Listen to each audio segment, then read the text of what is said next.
Good evening, you fantastic and glorious people, human beings of this floating rock that we call Earth. It is an amazing time to spend with you every single second of every single time that we get to have this opportunity. And man cannot express to you how incredible this episode is going to be. Like incredible.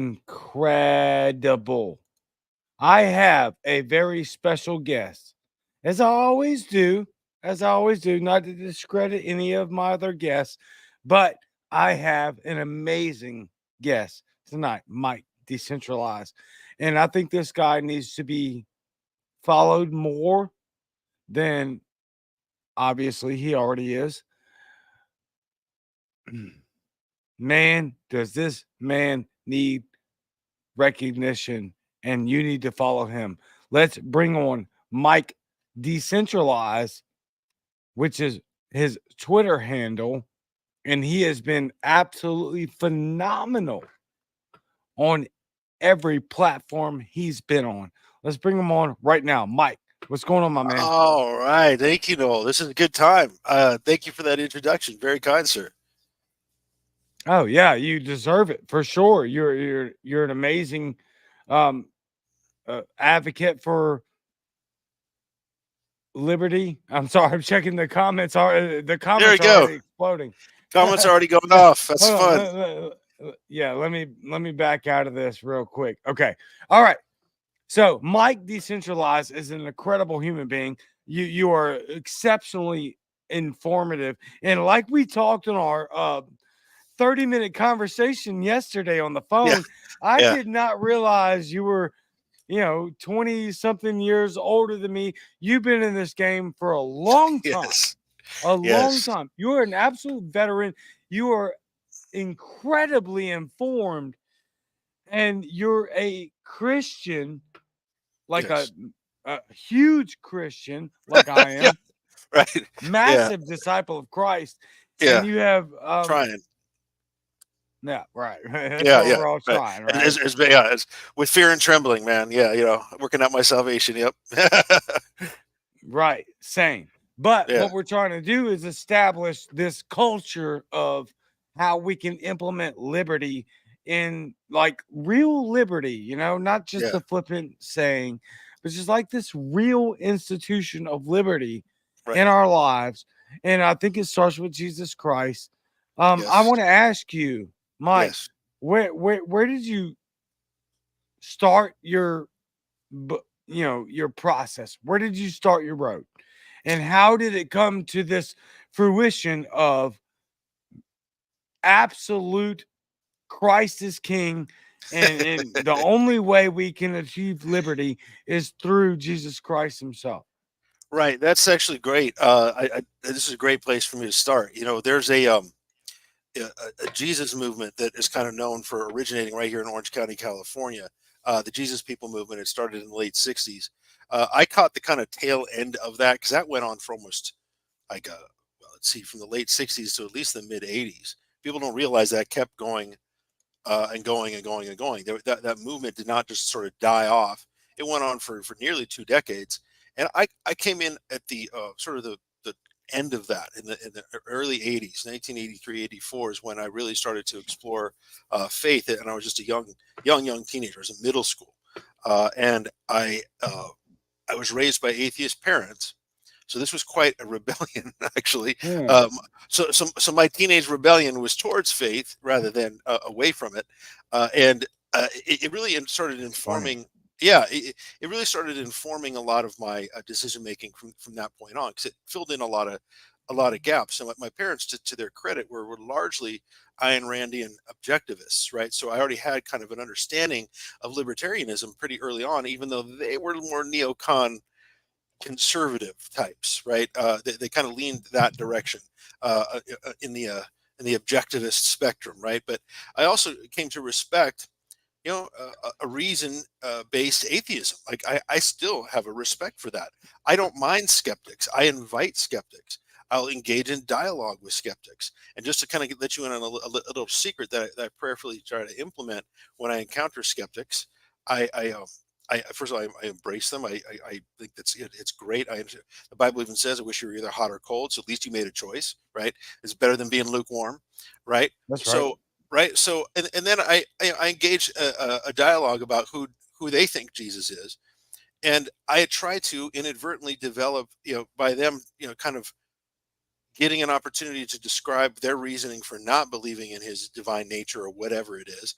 I'm engaging them or encouraging them to essentially form, in a sense, a relationship with him, right? Because if you, if I kind of put you in a spot that make you talk about him, and why you don't believe in this and that, I'm kind of putting you in a relationship with him, whether you like it or not. So, you know, yeah, and you get where probably I'm going with that. Like, Yeah, yeah. right? It's like because it's the relationship that saves, with him, that saves you from eternity without him, right? So I try to engineer that a little bit whenever I counter skeptics. But also, I think another very important thing to do, as I came to understand the principles of liberty, I'm heavily influenced by Samuel Edward Konkin and agorism in particular.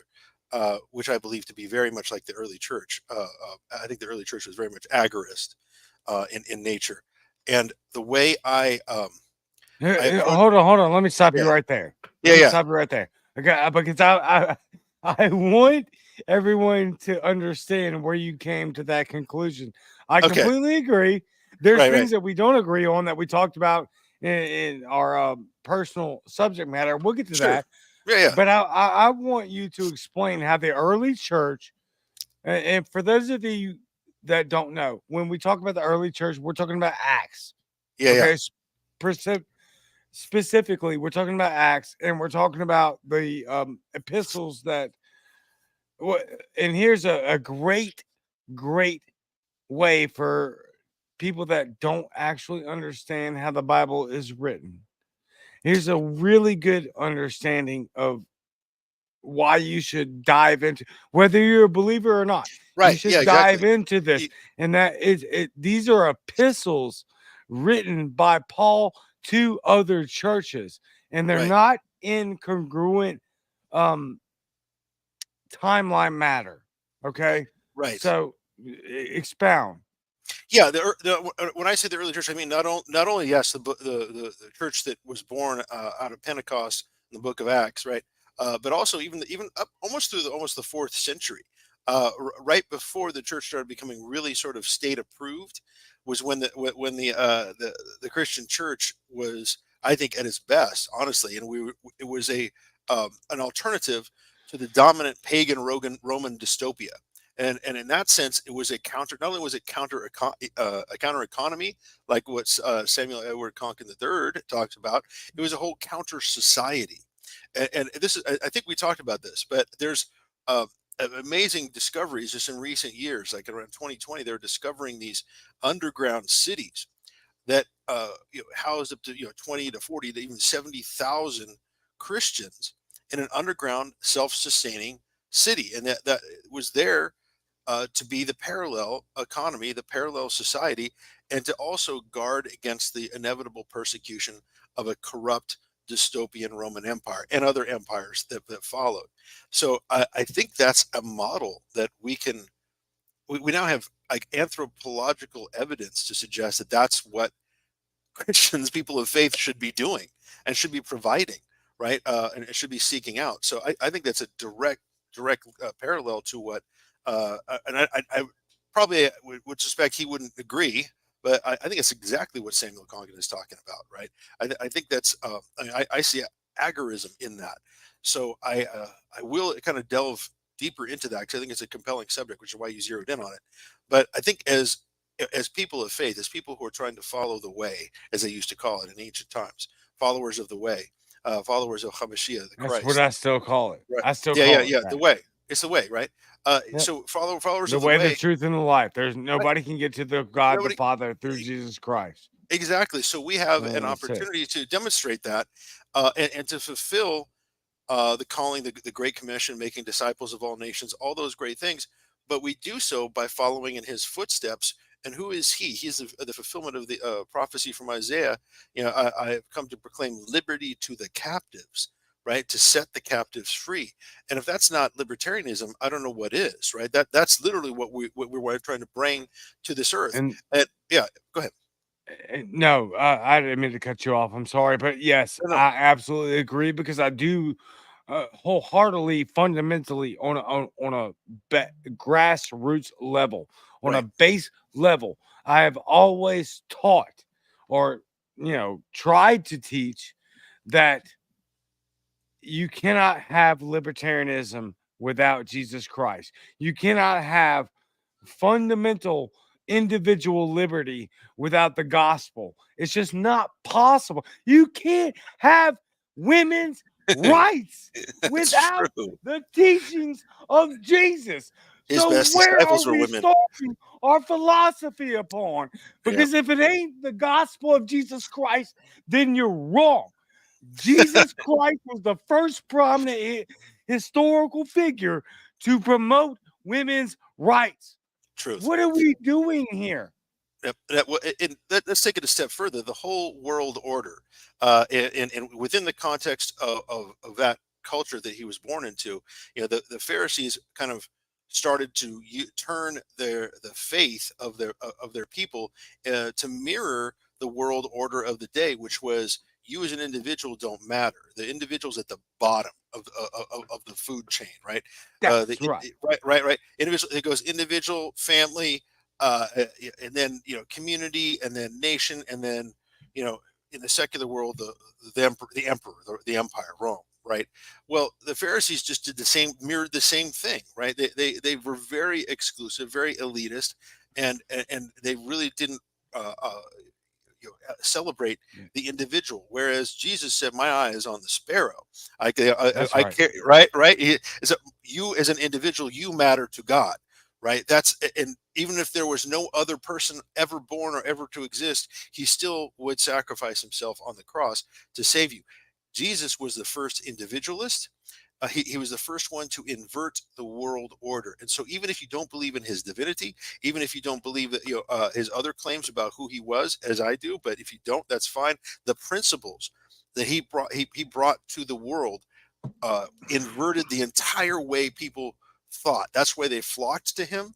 That's why they sought to crucify him. That's what we are following now today. We are following that same inversion of the world order. The world is a fallen world that where people compete to be the chief dystopian. Essentially, it's been a repeat of Rome over and over again. Every empire that came after Rome is trying to duplicate Rome's success as a dystopia, and we are the inversion of that. And I will say, the followers of the way were the ones that outlasted, and I dare say, undermined the first global dystopia. And here's the catch: we need to do that again.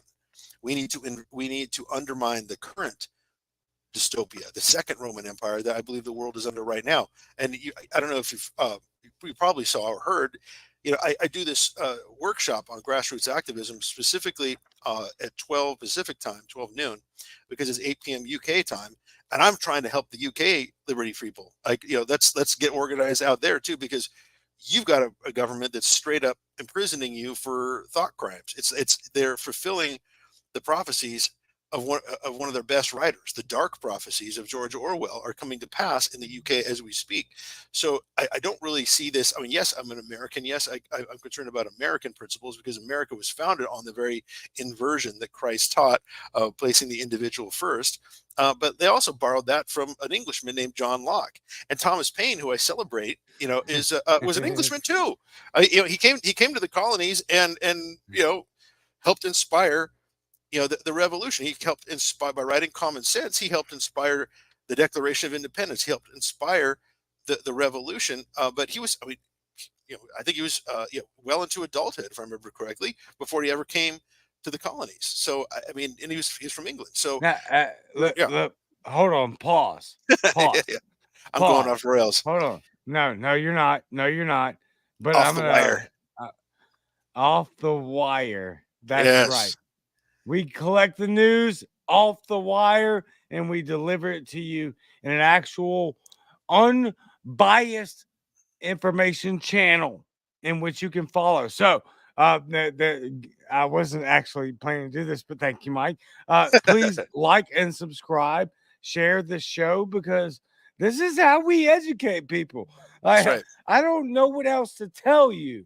We need you to share it so that you can hear voices like Mike. Now, um,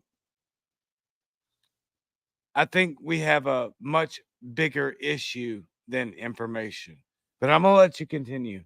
Well, no, The yeah, information dissemination is wildly terrible, but I think yes. we have a bigger problem than that. So We go do, ahead. yeah, yeah. No, but I believe very strongly that we're to walk in those footsteps again. The calling of those who have faith in Jesus Christ have the obligation really to pursue a parallel society, a parallel economy, and an alternative to the current dystopia that we're living under. I mentioned the UK, but it's everywhere. If anything, the 2020s, which I think is what radicalized you, Noel, the experience that we've had, Yeah, uh, COVID. it, yeah, yeah, exactly. Since then, that woke up everybody across the world that knew something was wrong. That it's not normal for every single country to behave or to have their governments behave in exactly the same hostile manner towards their governed, right? And try to justify it and sugarcoat it and everything else. Um, there's so much, yeah. There's yeah. Human beings have had many deities and systems of community. That's absolutely true. Uh, the, uh, it, the principles that I'm talking about uh, run specifically contrary to what has occurred in the leadership and the governments of the world since the 2020s operating in uniformity. I think that's what probably woke me up more than anything else and kind of shook me out of activism retirement was how Mm, uniform all of these governments were behaving against their governed. And so, right. yeah, you're right. It's like that was a really like okay, so this is Rome Mark II. This is the Second It Roman was like Empire, overnight, right? and, And it was and staggering. yeah, staggeringly, objectively alarming. Okay, Yeah, yeah, no question. the fact that they were all in concert overnight, and then you have people like Nick Sarwark and other quote unquote prominent libertarians. Um, I'll leave it at that. Right. Thinking that you're just gonna blame. And here's my thing: I'm at the point right now where yes, I'm still absolutely on board to contribute incompetence as opposed to malice. Sure. Okay. But at how long is that sustainable? At some point, we have to realize that they're not incompetent. Right. Yes, there is incompetence on the local level. You can go to your DMV and see how terribly Yes. run the Yeah. government does things. Yes. But you Yes. can also just look at the freaking federal government and understand that that's not incompetence. Yeah. That There's no. is 100% malice. Yes. Absolutely agree. Obviously, and we're called to be something better than that, and to introduce the world into something better than that. That's it's not really negotiable at this point. I mean, we are facing something that is uniformly dystopian. So I feel very strongly that this is what we have to be doing, and we have to be doing it in a way that actually makes sense. Uh, the, there isn't a clear cut method necessarily, but I do know what doesn't work. What doesn't work is trying to retake the bridge after the pirates have taken it over. But because the pirates have been running the bridge Uh, for decades, I'm sorry to say, many the decades. inmates have been running the asylum. Yeah, yeah, and it's gotten to the point now where it makes a little more sense to scuttle the ship, right? It makes a little more sense to decentralize and to take control of what we can take control over right in front of us, and essentially to counteract the top-down dystopia from the bottom up, and that's the essence of what township liberation advocates, and it is a global thing because we're facing a global dystopia. I'm concerned obviously about my own country, but I'm just as concerned about everybody else because honestly, I mean to go back to our faith, because Jesus is concerned about the whole world, not just concerned about Americans, right? I have a heart for every person that understands what we're up against, and it isn't sort of lulled into that compliance, and it actually understands we're up against some pretty ominous forces, which again comes back to why we need faith, right? Because I do believe there is a spiritual component to this, that there's a spiritual warfare component to this that can't be ignored either. But again, I welcome skeptics. You can think the nutty Jesus freak from California talking about the supernatural warfare and the powers and principalities of the air and whatnot. Yeah, I am crazy. Okay, I'll take that mantle, sure. But even if you don't agree with that part, you can at least agree that we need to work towards carving out a piece of liberty as much as we can where we have impact, which is in our local communities and our local governing bodies, school boards, sheriffs, town councils, city councils. That's So where we're going to have the impact.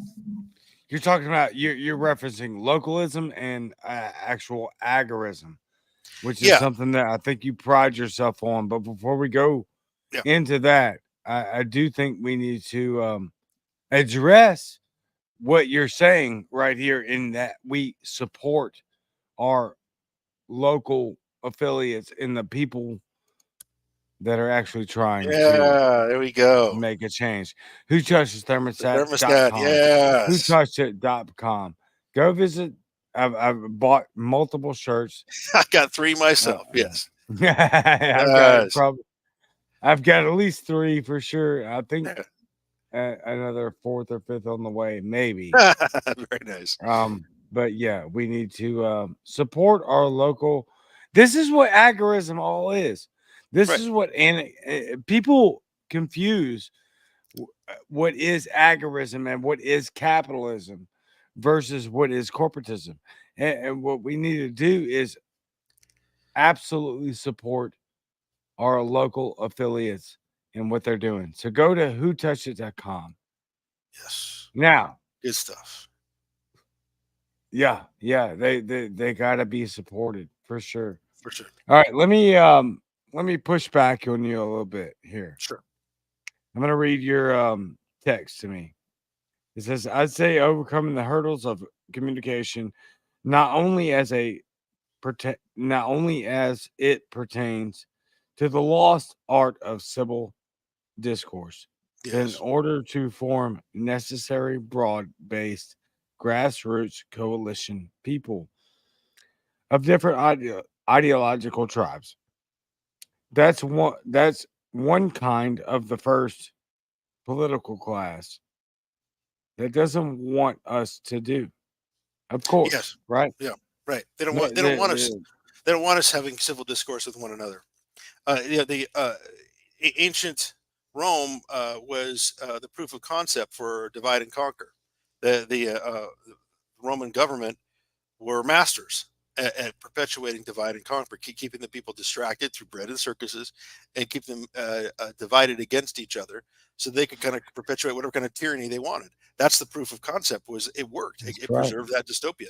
So we have an obligation to break that cycle, break that algorithm that is reinforced by social media, to engage in civil discourse and get to know each other. At least practice your discernment, figure out who believes what, and what alliances you can form and what you can't. But the crux of that is civil discourse, and they don't want us to have that. They want us to be at each other's throats. They want us So engaged in fighting each other all the time. yeah, 100%. I completely agree. And before I carry on with the next statement, I do want to address this comment.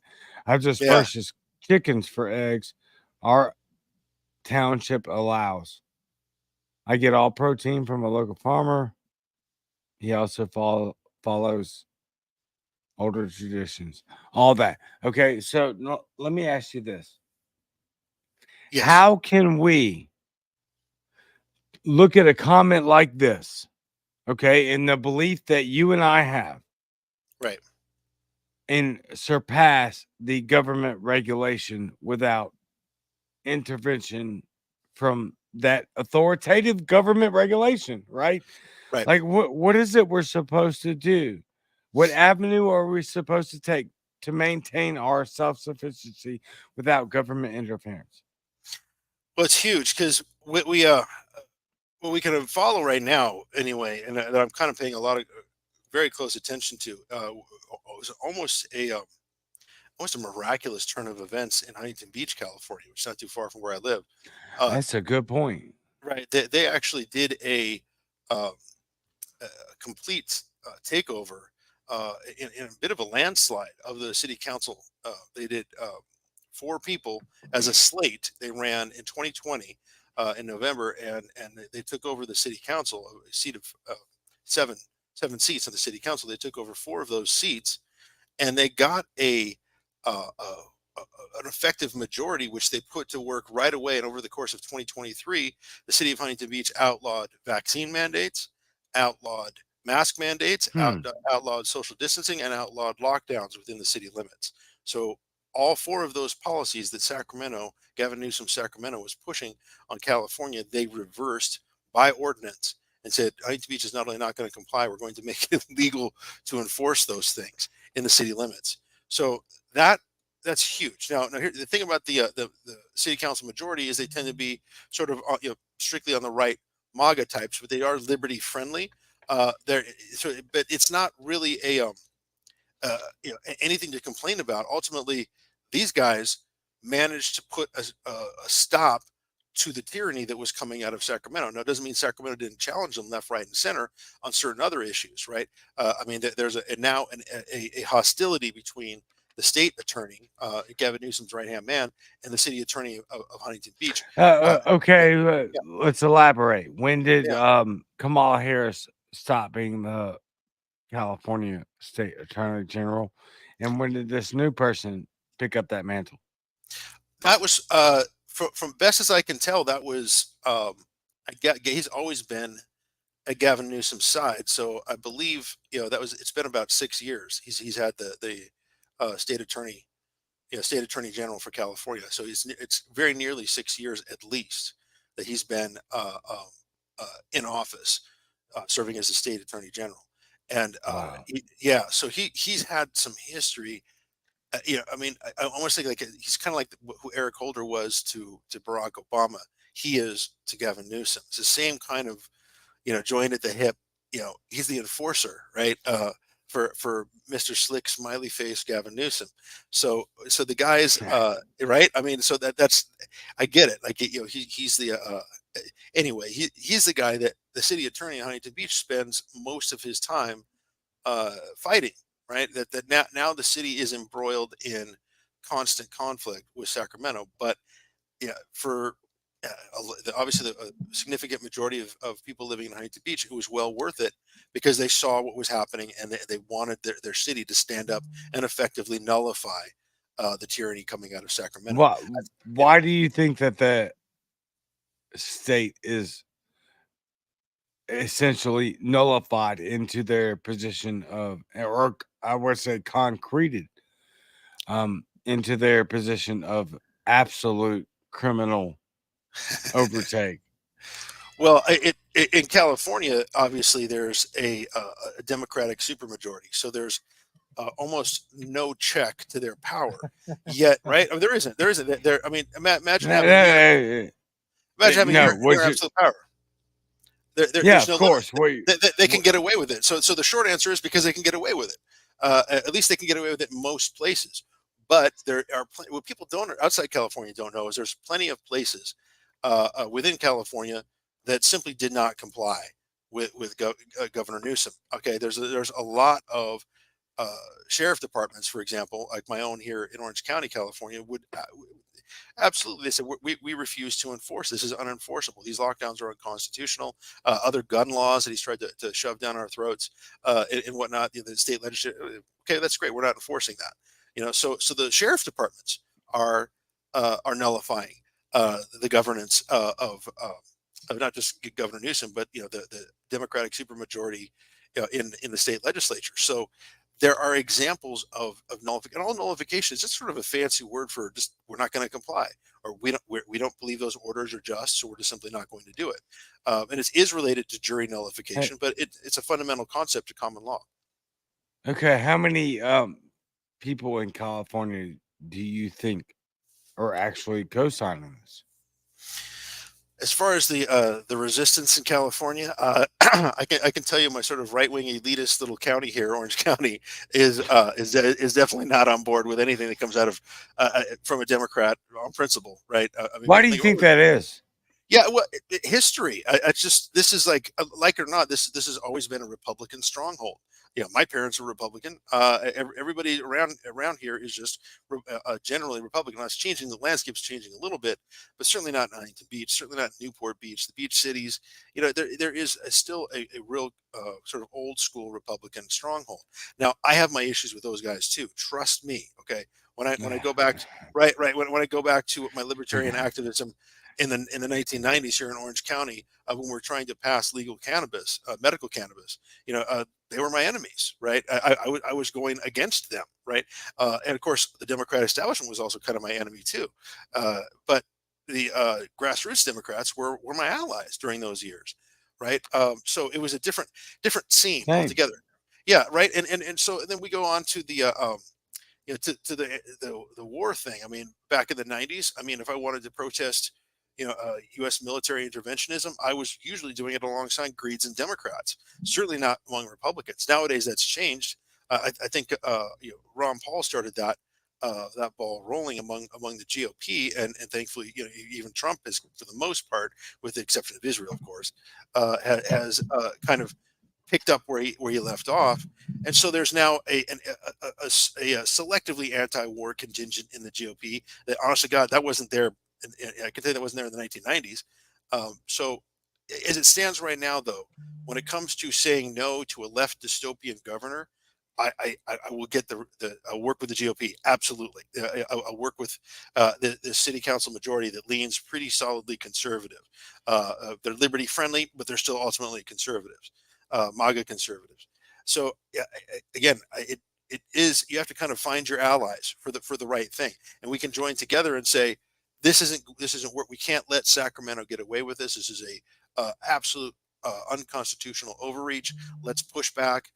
I, I'll work out the finer points of the other liberty issues later, but at least let's push back and nullify Governor Newsom's power. As far as I, yeah, go ahead. No, as far as I where, no, you go yeah, ahead. yeah. Because there are other places like this, though. It's not just Orange County, California. There's whole swaths of Northern California, near the Oregon border, for example, around Lake Tahoe, parts of the Central Valley, and certain parts of the Inland Empire. There are pockets of sort of conservative right wing resistance and some liberty minded people as well. There really is almost two Californias. I mean, you take away outside the cities and Silicon Valley and the sort of left wing elite suburbs in the Central Coast. The rest of California kind of leans a lot more right than people outside California realize. Yeah, I think you're speaking a truth that is wholly unverified, or not unverified, but just not talked about enough. Let me say this, and then we're gonna go into some of this because Yeah, this is great, right?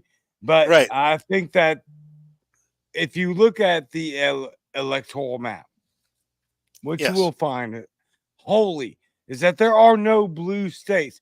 There are only blue cities. There are only red states.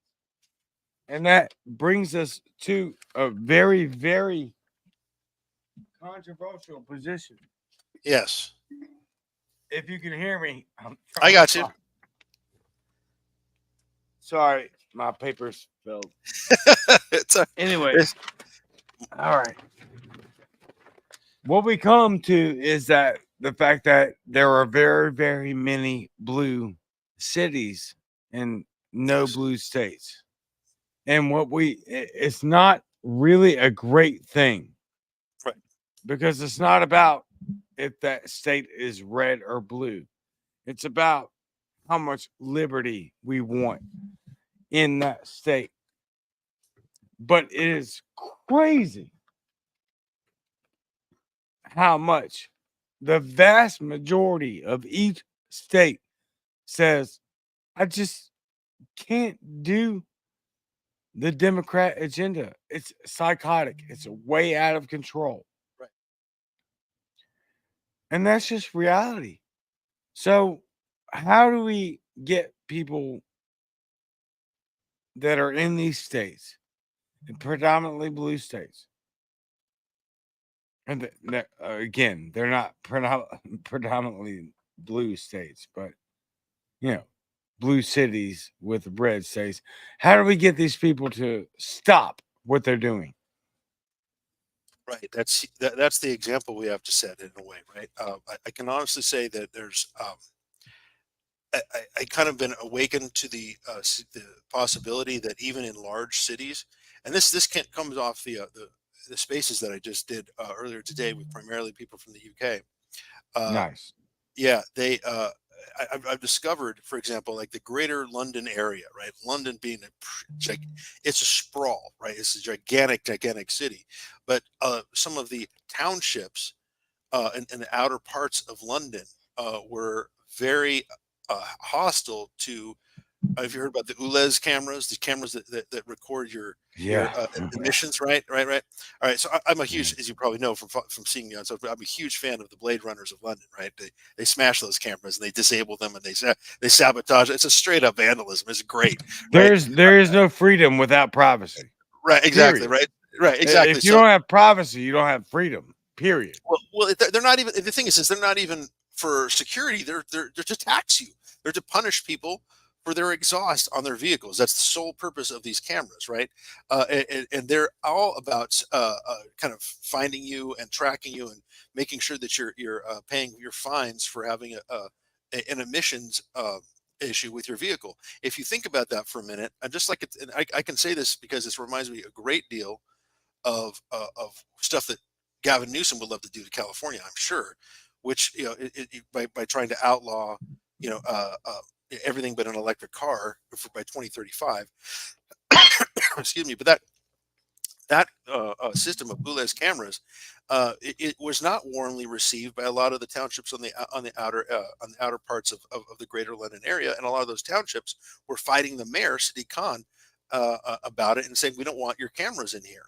Now, this is reaching a fever pitch, from what I understand, especially because I guess there's a budget that's going to be released to the public that I guess is going to be is supposedly going to be scandalous. The City of London budget, and one of the people who was participating in my X spaces said that this could be an opportunity for the townships on the outskirts of London to really stage a resistance and practice nullifying City Khan's mayorship. And I mean, I hadn't really thought about that because I'm thinking in terms of like rural townships, or suburban townships, like where I use Huntington Beach as my primary example because that's where I've really got inspired. This is 2022, is 'cause it's local to me. But all of these people that live in major metropolitan sprawls have smaller increments, governing bodies within them, and they can potentially practice some form of nullification as well. Like we're not going to comply. We're just going to disable those cameras. I mean, they can almost legitimize the Blade Runners a little bit, right? Saying if you put them up, we're just going to, we'll take them down. So there is a precedent, I think, even in these larger cities, where you can have liberty-centered boroughs, almost, for lack of a better word, right? I'm thinking of New York, right? Whatever it takes, I see there's some opportunity even in the larger metropolitan areas to do this thing that I'm calling township liberation, and to use a local or smaller governing body to nullify the unjust governance of a larger governing body. I think there's potential for that, even within a large metropolitan area. No, I absolutely agree. Let me transition into this real quick because I think we have a. I think what you say is absolutely correct, but we have a we might have a bigger problem on our hands. All right, all right, So let me talk about this real quick sure, and ask you on your opinions on this. you The got it. Democratic donor also had a list of places Trump would be from August through October 2024. Now, this is from the feds Yeah, right. talking about A guy that was in the, I believe, was in the golf course The golf course guy, yeah. with an unscheduled Trump visit to that golf course. Right. So, what are we looking at here? In your honesty, in all Yes. honesty, are we looking at the establishment trying to murk Trump, or is he a part of the deep state and Right. that's a political play, right? Like, because this is something that we need to answer. It This is is. something Yeah. that we need to figure out. My take is a little bit rabbit hole. Right. I'll be first to admit it. It's like it's going to take you down a little bit of a rabbit hole. But No, do it. okay, yeah. Because here's my honestly going to take. I believe that the intelligence community has been running the executive branch of the federal government since November 22nd, 1963. I don't think Trump got that memo. In fact, I tend to think, and this is maybe the more optimistic take and maybe more forgiving take on Donald Trump, but I tend to think that his election was kind of a fluke. I don't think they really thought that was going to happen. Maybe they didn't pull out all the stops, but I think they kind of believed a lot of their own hype and believed that nobody in the right mind was actually going to vote. Not nearly enough people were actually going to vote for this guy. Maybe they got a little arrogance, like a tortoise in the hare kind of thing. But whatever it is, I don't think they had the fix in place like in 2016, at least not to the extent that they needed. And I think that he got elected on a fluke. And by the way, as you know, I'm not a huge fan of Donald Trump, obviously, but I do think that there's a decent enough chance that he is, at least at that time, was a legitimate outsider. I think that that's it kind of came as a surprise, and I to the intelligence community, and I also think that they tried everything they could to persuade him with flattery, with God knows what else, to get him to do what they want him to do anyway.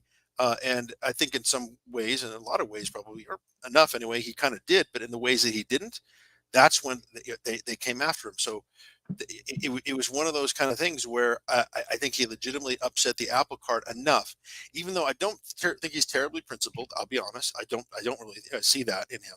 I see that he probably does potentially mean well, but I don't see him being terribly principled. And I do see though that he's even as an unprincipled individual, he still threatens enough of their he could still kind of expose them and expose the fact that they've kind of been running the show since they murdered John F. Kennedy, and inadvertently, I don't even know if that's even something that he would recognize or whatever. But I do think that he, like it or not, he kind of exposes that dynamic, and I think just by virtue of that alone, he's a legitimate threat. And I think these are legit. I mean, I have plenty of good friends that disagree, but I think these are legitimate assassination attempts. I also think though that they're trying to control that narrative as well, and yeah, Yeah. you're right. They're trying to steer us away from anything that would indicate uh, uh, the involvement of the intelligence community, or at least any direct involvement. And I think that's why we're being fed information like we're supposed to. Like by now, we're not. I can't imagine trusting the FBI's word on anything. Right. Right now. Right. I mean, not at all. So I'm already looking at everything they say with a boulder size a piece of salt, because I think that there's maybe some truth between the lines, but it's definitely not what the official narrative is going to be from any federal law enforcement agency or alphabet agency. But yeah, that's my take is that he's enough of a disruptor, even though he may not be principled, even though he's saying things that I disagree with, as about as much as I disagree with anything coming out of the left, like the tariffs and all that kind of stuff. You know, yeah, he's also saying some good stuff too every now and again. Some stuff he basically took whenever he tries to pull an idea out of the Ron Paul playbook. Then obviously it's like, oh, okay, yeah, no tax on tips. Okay, yeah, where did that come from, right? I mean, it's good. I'll take it, but bottom line is he's just, I think, unstable enough and not following. Like they don't feel they can control him, so I think they have resorted to assassination attempts. I do, and I think they're failing, which is also very interesting. But I think that is what's happening. That's my takeaway from what's happening. Yeah, they completely agree. They are absolutely trying to kill this guy, Yeah, they are. and And I want to failing, which know is really why. interesting. Yeah. Well, Yeah, I and think it's because failing. he's still a disruptor, right? Again, even though I don't can find him terribly principled, he's still going to disrupt things. He's not as controllable as they would prefer, and I think his first term in office kind of proved that. He's not as persuadable, and he definitely didn't get the memo that, hey, we're the ones that are actually in charge, right? You're meant to be a spokesperson for what we tell you. 'Cause I think Right. that's been I think that's been the case from LBJ on, honestly, and I don't think he's not going along with that. It's one thing to whack a millionaire, right? JFK. It's another thing to whack a billionaire. So there are the fact that they're trying to do that tells me that it's obviously a threat to their agenda in one way, shape, or form. Doesn't mean he's a hero for liberty, but it does mean that yeah, he's considered a threat by them. Yeah, yeah, I would say that that would be the most indiscriminate, obvious statement of all time. And my thing is, I want to know why. And Right. so, and there's only two options here, in Okay. my opinion. Sure. Take him or leave him. There's number one, he's either just a deep state puppet, Mm, or he actually is an enemy of the state. mm, And if it's the latter, I want to know why. right. Right. And that makes me more inclined to try to figure out what's going on with this guy. Right? Right. So we have here um just today suspended would be assassin offered a bounty on Trump's head. Prosecutors reveal. Also, the Democrat donor also had a list of Trump would be from August through October 24. Federal prosecutors revealed in a Monday filing that Ryan Ruth, the 58-year-old Democrat donor, suspected of trying to assassinate Kamala Harris's opponent. And look, I don't know why they label it. Just say That's funny. Trump. Yeah. Right. What are you doing?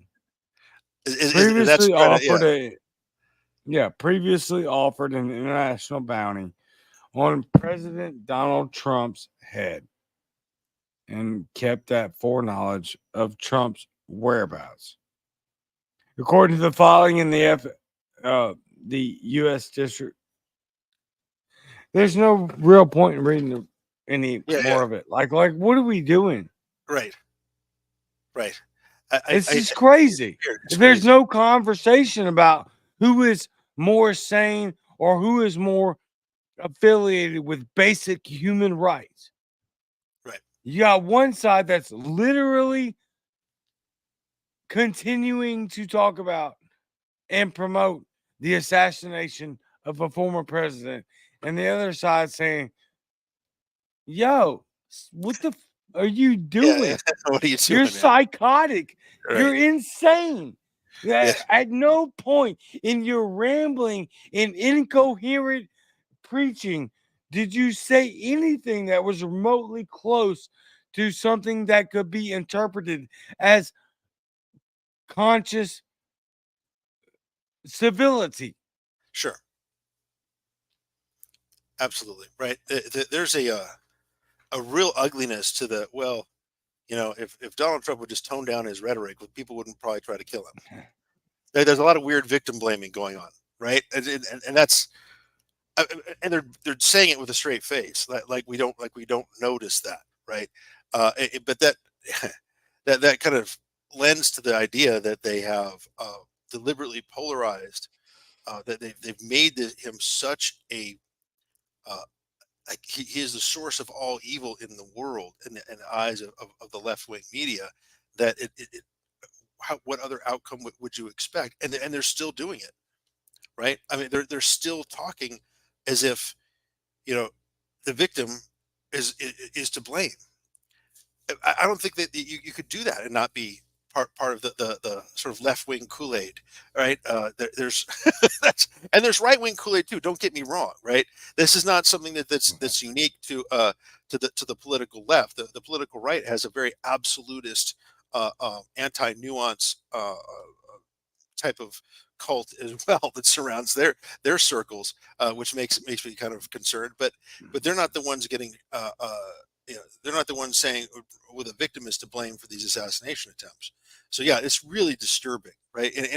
And no one's really checking that. No one, yeah, it's not like the left wing echo chamber is going to correct itself. It's they're still saying stuff like that. Yeah, and it doesn't seem like they're going to stop either, No, which is very problematic, in yeah, my opinion, because it what I perceive to be the left now is just an aberration of truth, yeah, just an absolute abandonment of anything that is reality. I think that have abandoned every single concept that says we have these things we agree upon, like freedom of speech, right. Oh, like the right yes. to your property. These are things that we all agreed upon as liberals 14 seconds ago. Right? It hasn't been that long, has it? And that's the crazy thing. And that's what I kind of addressed that issue as well in terms of organizing at the grassroots level. You know, I've run into like the RFK Jr. left, right? The people who are like, man, I've been a Democrat my whole life. I don't recognize them anymore. It started at some, and they all tell me the same thing. It started with Barack Obama. Something shifted, and all of a sudden, At bombing. 2014. Right. All of a sudden, bombing and war and death and destruction is somehow okay now. This is a candidate who in 2008 ran against the surveillance state, saying promising that he wouldn't allow the continued spying of Americans. Didn't lift a finger to change that when he was in office. Not a finger. Uh, that's the crazy aspect of this, right? There's not. Anybody who's been a Democrat, and this is funny because RFK Jr. and Nicole Shanahan, again, these are not heroes of liberty, but they talk about like this is not the Democratic Party of even the early part of the 21st century, let alone the 90s, 80s, 70s, or 60s, especially. This is not the Democratic Party of those of the reflecting those values because there was That's at right. least an understanding of American principles. Those have been thrown out the window. And in fact, they've almost been like this is very. I don't think it's wrong to call it Marxist because the Marxists early on, like if you ever read Sal Alinsky's Rule for Radicals, I recommend you do. Uh, the idea is to throw out the foundational principles, right? Get rid like the principles are the enemy of the revolution. I mean, that's what Marxists want to do. They want to make sure that we abandon our principles, right? And it certainly feeds into the top down authoritarian dystopian structure that we're living with because we don't uh, we don't realize that our government doesn't follow those principles at all anymore, pretty much regardless of who's in office. That's the other kind of thing I think is really important to drill home is ultimately the GOP and the Democratic Party are just playing mutual controlled opposition with each other. It's a grift. They need each other to continue to get votes and donor money and to spend. How much are they spending on this election? Can you imagine billions upon billions of dollars? I remember Michael Bloomberg who had spent 2 billion of his own money on trying to unseat Joe Biden as a Democratic nominee, right?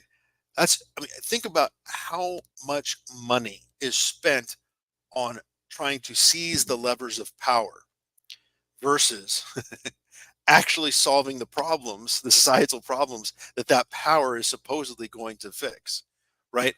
I mean, this we're really in everything But is inverted. It doesn't make any sense if you really look at it objectively. right, sure. But what history has proven, and you will verify this, is that um we the people make up the vast majority, right? We Yes, have the absolutely. populace, and we will absolutely make sure that we take care of all these problems. via the numbers because Right. we have the numbers. Yes. So and listen, y'all, I'm not advocating for that. Okay. Yeah. I'm advocating for intellectualism and educating your fellow neighbor. But Mike, how what would you think would be the fastest track towards enlightenment? Yes. I think the main focus has to be on um, the peaceful process of nullification, right? There's a long, Explain. yeah, it's a long history within common law, the right to nullification. Madison and Jefferson talked about it at length.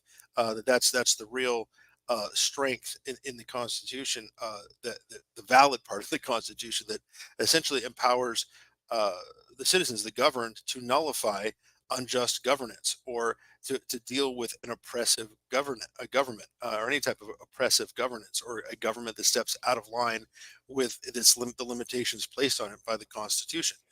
Again, Jefferson and Madison very much embraced that kind of thinking and did their best. uh, We can debate whether they pulled it off or not, but did their best to infuse that into the Bill of Rights. So the history though goes back to common law, it goes back to the philosophy of John Locke, it goes back to the idea that we have no, or more specifically, the Declaration of Independence, that there is no legitimate government without consent of the governed, and that the governed effectively have the right to nullify unjust governance.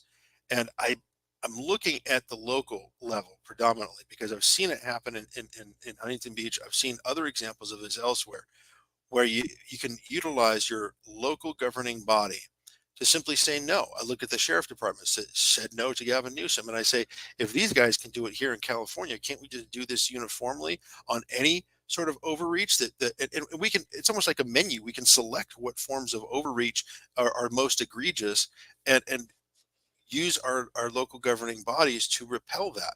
Now, it takes action, though. It takes, in the case of Huntington Beach, it took a selection of 4 candidates, and it took a grassroots movement behind those candidates to really campaign for them and unseat the complacent majority that was in place prior to 2022 that was going along with all the lockdowns and nonsense.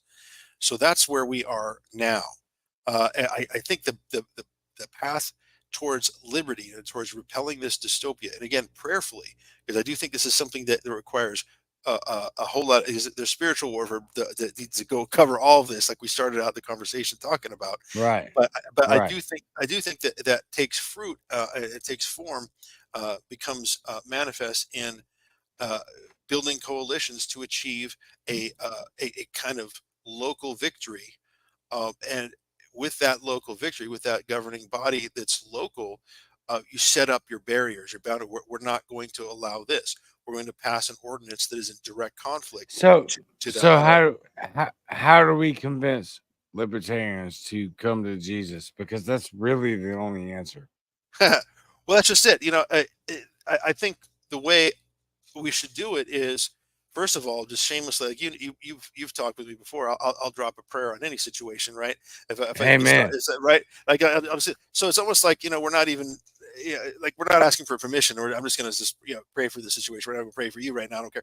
But I'm also in a non-confrontational way, invite partnership and let the fruit of that effort kind of speak for itself. Like, you'll know me by my works, you'll know me by what I do, by the fruit that I produce. If I'm producing By the uh, fruit of your right, right, labor. right, Yep. exactly. If I'm producing a fruit that generates a successful coalition and a victory locally, then it kind of speaks to a testimony to the faith that we espouse as followers of Christ, right? We actually are demonstrating that this faith does make a difference. I don't believe necessarily that we have to bring people to altar calls and whatnot and make them raise their hand and whatnot, but I do think that as you demonstrate what the liberator of liberators can do in us, and we can show a sort of proof of concept by achieving some victories for liberty locally, and that includes building a broad coalition with maybe some people from different ideological camps.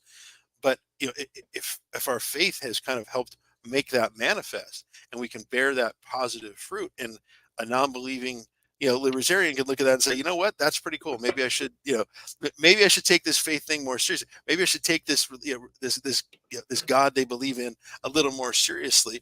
And the beauty of it too is the Bible itself, without even having to, as you alluded to earlier, without even having to believe in the divine inspiration behind it, which of course you and I do, uh, you can at least acknowledge that the principles that Christ taught inverted the ugliness of this fallen world order, and brought a new light to the world that wasn't there before, where individuals matter most of all to God, right? And we could demonstrate that. And we can demonstrate that through prayerful action, prayerful, local, grassroots, coalition building action.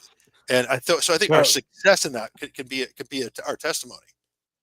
yeah, 100%. But how do libertarians or you know any anti-state human being coalesce with that mindset of being anti-state, anti-authority, but also pro Jesus Christ?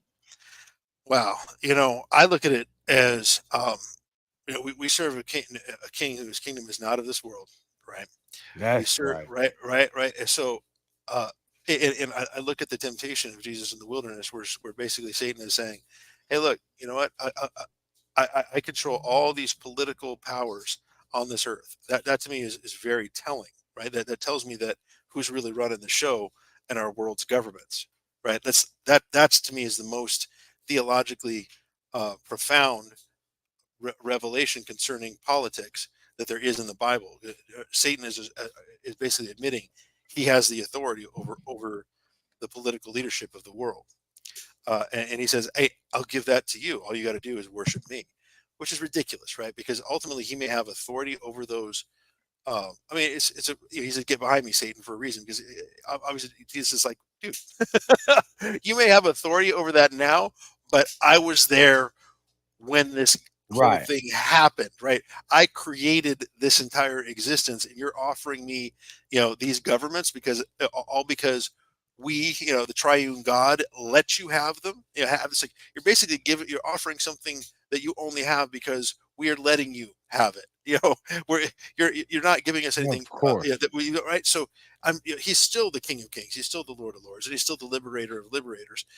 But it does put into perspective that whole scene, right? The last part of the temptation of Jesus in the wilderness gives a picture as to what the uh, the nature of our governments really are. Our governments are inherently evil, and that's Satan has authority over it. So what other theological proof do you need? The Bible speaks to the fact that hell controls the leadership ultimately, right? At least controls the nations, and we can't really say it any other way. There's no way to kind of soften that. That's what that implication is in that whole passage.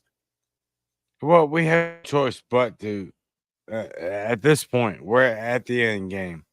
Yeah, We are we're in the final processes of being able to advance actual truth. And the four horsemen are riding already. They're picking up the pace. it's Yeah, crazy. it's like that. I think about it. Like, what are the agendas, right? Oh, look, there's who touched thermostat. Yeah, who touched that kind of It's- yeah, you gotta check them out. Got to do Overtly that. Christian. That's Overtly right. Christian. That's right. It sure Hey, is. look, man, there's there's a point that I think you've gotten to and that I've been wholly arrived at. Yes. What Thomas Jefferson said. The Constitution is only fit for a moral and righteous people. Yes. And we can deny that all we want, but you're just gonna continue to fail. Yep. You're losing a battle that is scientifically and astronomically approved and proven, and that Jesus Christ, that man, existed. You can argue about the deity of who he is, be it via the resurrection. Sure. Fine. Okay. Right. We can have that conversation. But denying Jesus existed is stupid. There are people that do that though. Have you met them? Have you ever encountered them? I've done it. Yeah, Like, oh I yeah, like do. no, oh he didn't exist. Like what? Oh, like dude, come on. Like It's crazy. it's crazy. But the divinity thing, that let's debate that. That's a tough one. I get it. That requires a leap of faith that most people, would should find challenging. But yeah, I've met the he never existed people before. They blow my mind. I'm like, I just can't. Like, you know what? That I don't part. want to dismiss anybody altogether, but that is a little too absurd for a conversation that I think I could ever have in great length anyway. No, I will have that conversation. Absolutely. If you, it's retarded, obviously. It is. It really is. If you There's no think nice way that to put that. Jesus, no, there's no He, he, nice way to put he it. did not If you think exist. that Jesus Christ didn't exist, then you're just fundamentally misinformed and stupid. Yeah, well, Now we can it's have the selective, right? It's a selective interpret. It's like you wish he didn't. It's like it's wishful thinking, right? I guess. right. No, for sure, it's wishful thinking. Did I lose you? No, no, I got you. No, you're there. All right. Yeah, No, yeah, it's wishful thinking for sure. yeah. It's crazy to think that the existence of Jesus Christ is even contestable. That's stupid. It is. That's not the argument. The argument is, was he the person that he says he is in regards to the deity of the blood of Jesus Christ? Right. We can have that conversation and we can argue about it. I don't think there's any argument. I Yeah. know Right. there's no argument. Not really. Certainly not the existence, right? Like, come on. I mean, but the divinity thing, that also can get proven. Like, I'm a believer in signs and wonders, man. I mean, I think miracles happen. So sometimes it's even better to like just have your miraculous event, right? Do the talking for you. There's amazing things I've seen and witnessed with my own two eyes. Sometimes it's just a matter of being a consistent example, right? Of letting, like in Galatians chapter 2, like letting Christ live through you and in you, and being that example. But one way or the other, yeah, we can have that conversation, whether it's over time, whether whatever it is. We can take care of any number of things with that subject, right? With was he divine Right. or was he not? Was he who he claimed to be? Like I've even talked to people. It's like, well, he never claimed to be the Messiah. He never claimed to be God. I'm like, well, Yes, that's a he did. stretch. That's a stretch. Yeah, it's like there's plenty of people who say that he did. There's people who literally were were killed saying that he did and that he was. That if There's you can't, literally hundreds of people saying yeah, that they viewed him getting crucified right, and then resurrecting from the dead. Hundreds of people. right. A lot of testimonies, right? A lot of people not only said he existed, but that he claimed to be who he claimed to be God, and that he was God. Hundreds of people from that time, you know, at the penalty of death, you know, insisted that no, this was he. Knowing he would die. Right? No, yeah, exactly. It said nope. He was who he said he was. He was Yes. God. He claimed to be God, and that's that. So there's a lot of let's just say compelling testimony of people from that time frame, people who were followers of his that would that kind of make it difficult to refute. Obviously, people still make their choices, and whenever we're talking about making a leap of faith, I try to also encompass. like every part of that discussion so that it's not just a matter of words, but again, I try to be the example, and that's really more challenging because I can make a compelling reasoned argument, uh, uh, but I also want to demonstrate, right, with fruit. I want to bear the fruit that shows uh, that That's right. I have a divine connection, right? That there is Christ inside, living inside me, and making Himself manifest through me, That's right. in spite of me, right? It's in spite of my Yeah. many weaknesses as a mortal human being. Yes. Yeah. Yeah. Not Absolutely. not to preach anyway, but you know what I'm saying. No. You're going off. That's great. Yeah, I love it. It's absolutely we'll phenomenal. go. This is a great topic, man. This is it's important. You know, this is important because I think ultimately, we have to if we're really to undermine the current global dystopia, the second Roman Empire, we have to follow in the footsteps of the people that pulled it off the first time. And those were the followers of the way. Those were the OG followers of Christ in the first, second, and third century. Those were the folks that pulled it off, that pulled off the undermining of the world's first global dystopia. We need to do that again, and that is the indirect message of township liberation. But I don't see us pulling this off without the liberator of liberators guiding our footsteps. Not possible.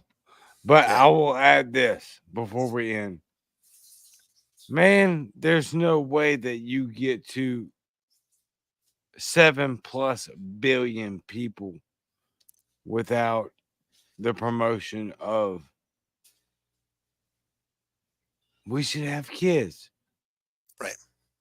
And then you can go back all the way to the Bible and revisit the fact that we should replicate, Hmm. Be fruitful and multiply. be fruitful, and multiply.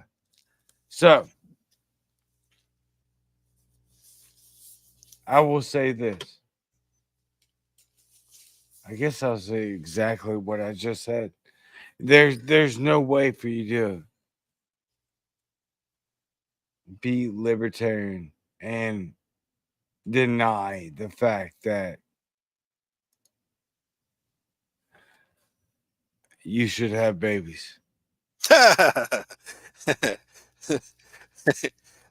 we need definitely to replicate liberty, people. Yes, that needs to be a calling for sure. And there's no choice in the matter. Right. We have to. As pro humans,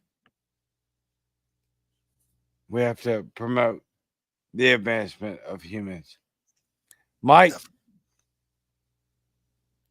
plug your stuff. Oh yeah, let's do this. All right, so let me see if my camera does this. Let's see if it does it. I get it close to me. There it is. Revival of common sense: the case for township liberation. All right. Uh, just one of these things I got inspired to do with. I've got a co-author who helped me put together a lot of the historical stuff. I added kind of a call to action and various other things. Uh, they kind of made it a manual for grassroots activism, right? Ideally, it's going to inspire people to use their local governing bodies as best they can to nullify the unjust governance of larger governing bodies, as I believe the first, second, and third century church did. But it's 76 pages on purpose. Came out on July 4th on purpose, and I encourage you guys to read it, to message me also.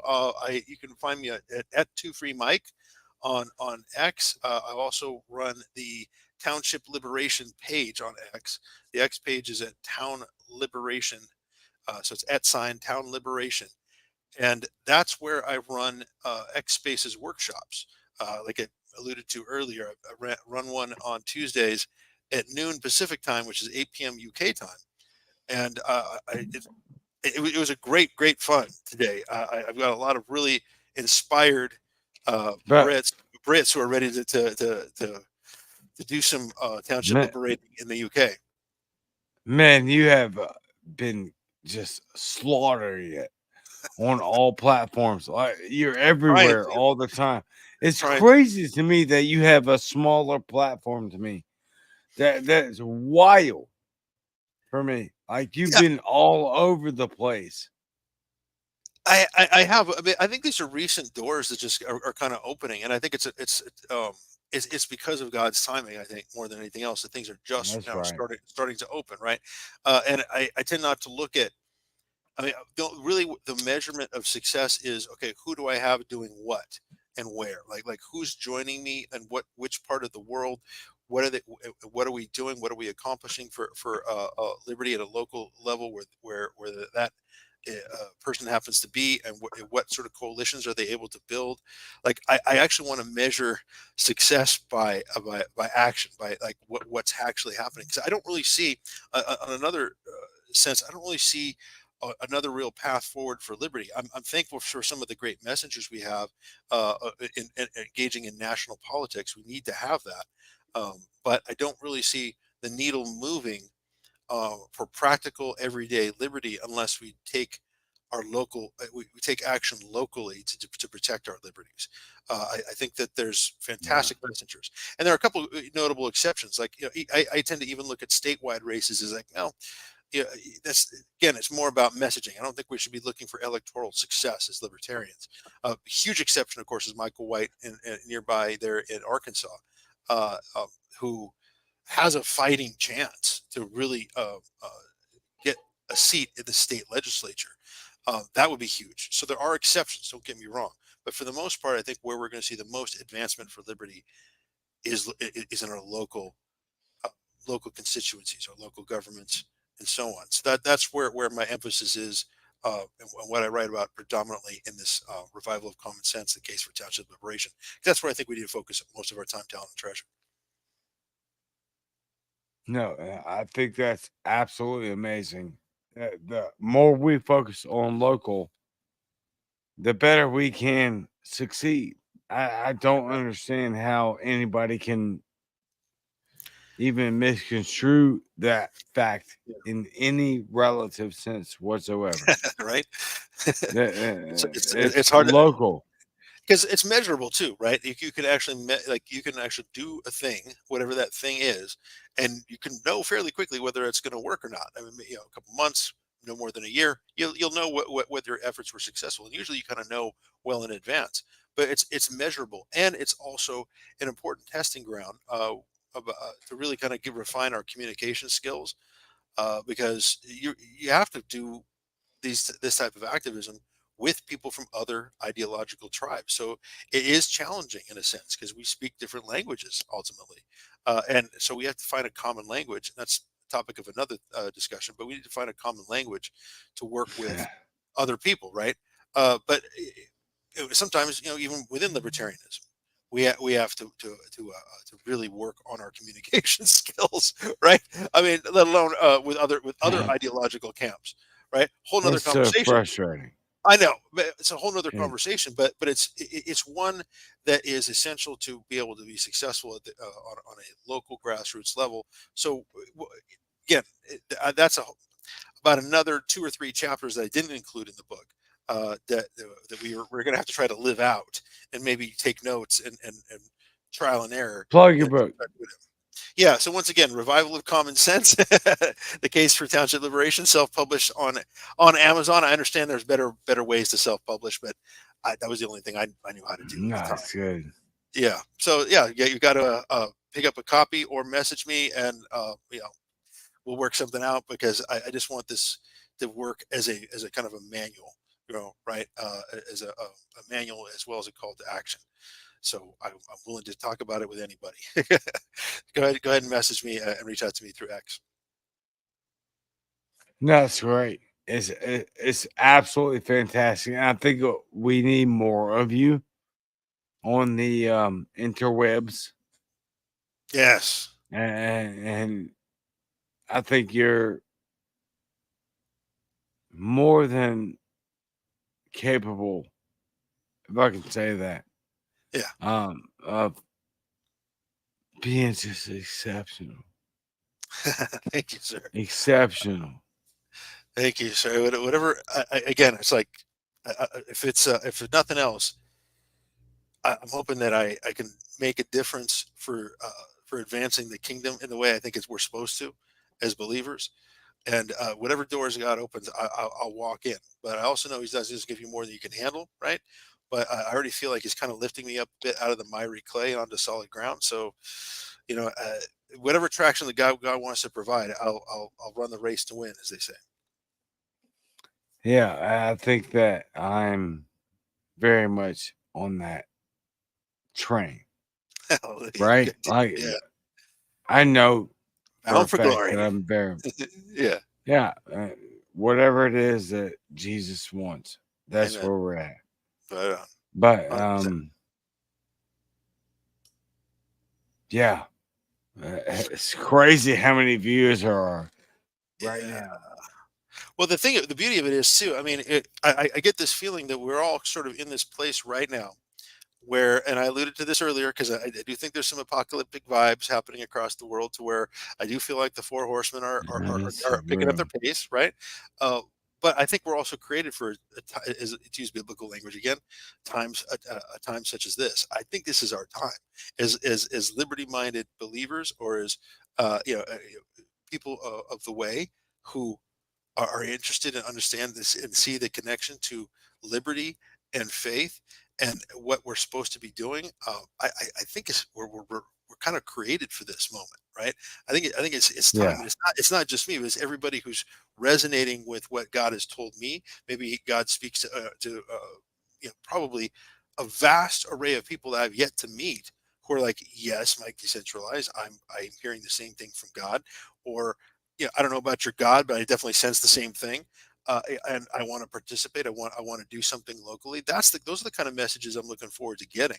That's I want to build that network. And the beauty of it too is I've got a good friend who's putting together a network. I'll mention him in the comments when we're done.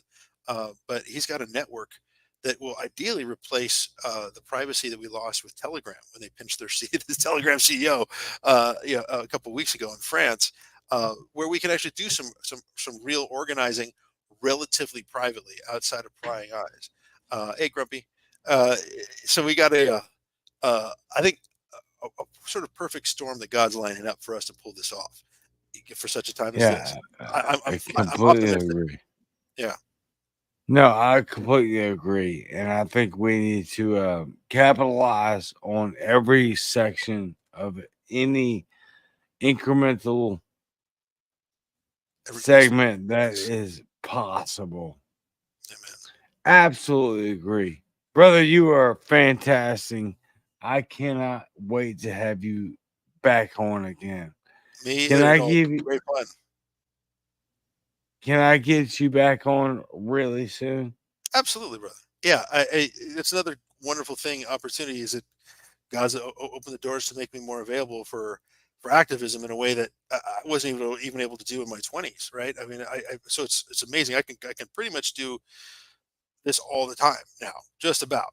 So I'm absolutely Okay. up for that, man. I'm Awesome. just about full time trying to pull off some amazing miracles for liberty by the grace of God. Awesome. Yeah, Awesome. There are well over 100 concurrent viewers right now, awesome. commenting and viewing. Uh, I would love to have you back on ASAP.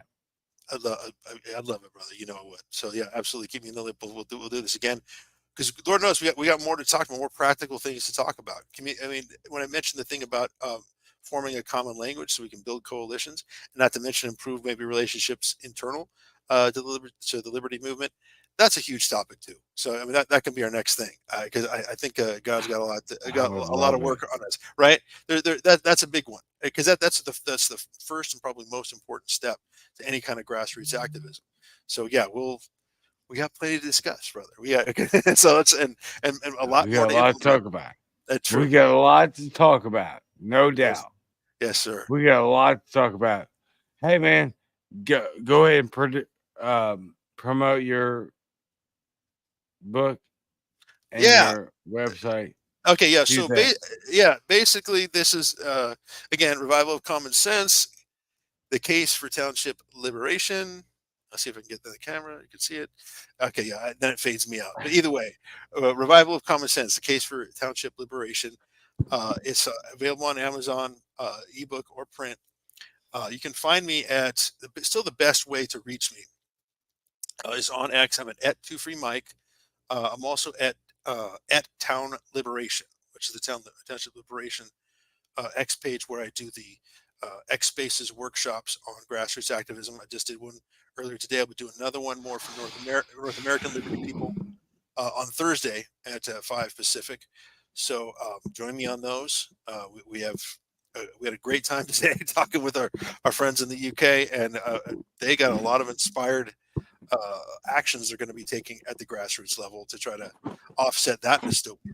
So let's just start the movement, everybody. Let's work locally and change things from the bottom up. That's right. Thank you, my man. That's blessings, awesome. blessings to you, Noel, and everybody out there watching. This has been great fun. It looks like you're probably seeing a lot more of me, but it'll be a good thing. Oh, you're gonna see a lot more of Mike Decentralize because he is the man. He is exceptional at what he does. Love you, bro. We're about to sign We're off. gonna we're gonna call it a night. Everybody have a good evening. That's right.